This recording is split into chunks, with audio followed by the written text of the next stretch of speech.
It was early morning when the train arrived at the right station. When Sarah got off the platform, she took a notebook from her pocket with the address written in it. The woman was not sure that she could find the house where her son and daughter-in-law lived, because she had only been there once and a long time ago. Today Sarah was turning 60, and she wanted to celebrate with her family. She had 2 sons, and both had their own families and lived in different towns. Sarah hesitated for a long time about whom to visit, but eventually her choice fell on her eldest son. A birthday was a good opportunity to see her grandson finally, and to reconcile with her daughter-in-law, who, for some reason, disliked Sarah from the first day. Upon reaching the right house, Sarah felt the evaporating of her determination, because the last meeting with her son left many unpleasant memories. At 18, young Sarah graduated from culinary school and went to work in the canteen as an assistant cook. It was there she had met her future husband, William. The young man immediately paid attention to the beautiful girl, and after her shift, he caught her at the gate. Sarah did not intend to make friends, but William was so charming that she could not resist. Her parents did not immediately accept their daughter's fiancé because he grew up in an orphanage, but having known him better, they immediately became charmed by him. Soon Sarah and William got married, and 2 months after the celebration, Sarah found out that she was pregnant. William was thrilled. "If a son be born, we'll certainly name him Tom. That was my grandfather's name, and he's the only relative I remember." Sarah gave birth to a healthy, strong boy. A day later, she heard from one of the nurses that some other woman had abandoned the newborn. The boy had been born a little prematurely and was not gaining weight well on formula milk. "So let me feed him. I have enough milk," Sarah suggested, imagining this baby lying in a crib all alone and no one approaching him. Sarah felt compassion about the abandoned baby and asked her husband what he thought about adoption. "Sure, let's adopt. I know what life in an orphanage is like.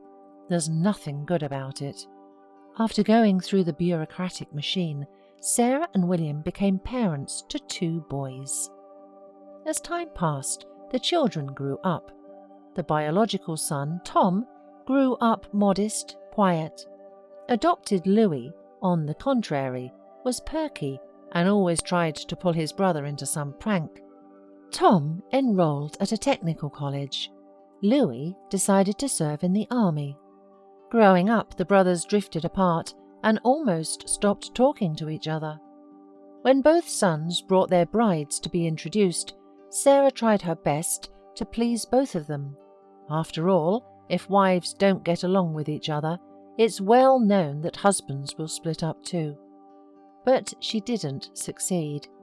Louis's fiancée immediately accepted Sarah as her mother, but Tom's fiancée, Greta, turned out to be scandalous and unfriendly. Soon 2 weddings were held, and the young people left for different cities. Although Louis and Maria lived further away, they often visited Sarah, while Tom and Greta seemed to have forgotten about the parents' existence.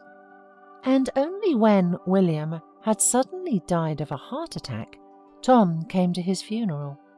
Sarah, crushed with grief, was grateful to Tom for this, but he felt like a stranger and hardly spoke to his brother and mother.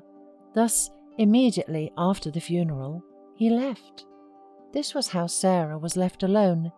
Louis and Maria continued to visit her periodically. Tom and Greta only talked to her unwillingly over the phone, and Sarah found out about the birth of their son only 6 months later. And now she decided to spend her 60th birthday with Tom and his family, so she came to him. As she awoke from her memories, Sarah hurried to the apartment. She did not have time to press the doorbell, as the lock clicked and Tom appeared in the doorway. He did not even immediately recognize his mother. and when he realized who was in front of him, he hastened neither to hug nor to congratulate her. "Why did you come?" he said rudely without a greeting. Sarah was taken aback by such an encounter. "Son, it's been so long since we've seen each other, and I've never held my grandson in my arms. And it's my birthday today. I thought it would be a great idea to celebrate together at your place." "Before you come to visit, it's a good idea to inform us before," said the disgruntled son. "Greta and the baby are away at a resort, so no one's home, and I'm late for work." Sarah turned sullen. "Why don't I wait for you at home? We'll celebrate together tonight." "Mum, didn't I make myself clear? My wife's away. I don't have time, so there's no way. Here, take this for the way back, and I'm rushing to work. Sorry, I'll call you later. Bye." Tom took some money out of his wallet, slipped it into the hand of the bewildered mother, and left. The woman could not believe that he had acted like this. When she came to her senses a little, she bent down and slipped the money under the door. She didn't want to take anything from him. On the way home, tears were rolling down her cheeks, and the other passengers were looking at the strange pensioner with sympathy. Upon arriving home, the woman noticed that her second son's car was at the gate, and there was a surprise waiting for her in the yard. Tom, with his daughter-in-law and children, came to wish her happy birthday, and they were very surprised not to find her at home. Sarah decided not to tell them where she had been and what had happened. Late at night, when her daughter-in-law and the grandchildren had already gone to bed, Sarah finally told Louis that he was adopted, and that all her life she had been afraid that he would find out and would resent her for lying. After listening to his mother's confession, Louis smiled affectionately. "I've known everything for a long time. Daddy had told me. We didn't tell you so as not to worry you, and I didn't get upset at all, because there wasn't a day that I didn't feel your care and love." Sarah could not hold back her tears again, but this time for joy that she had raised at least one son properly.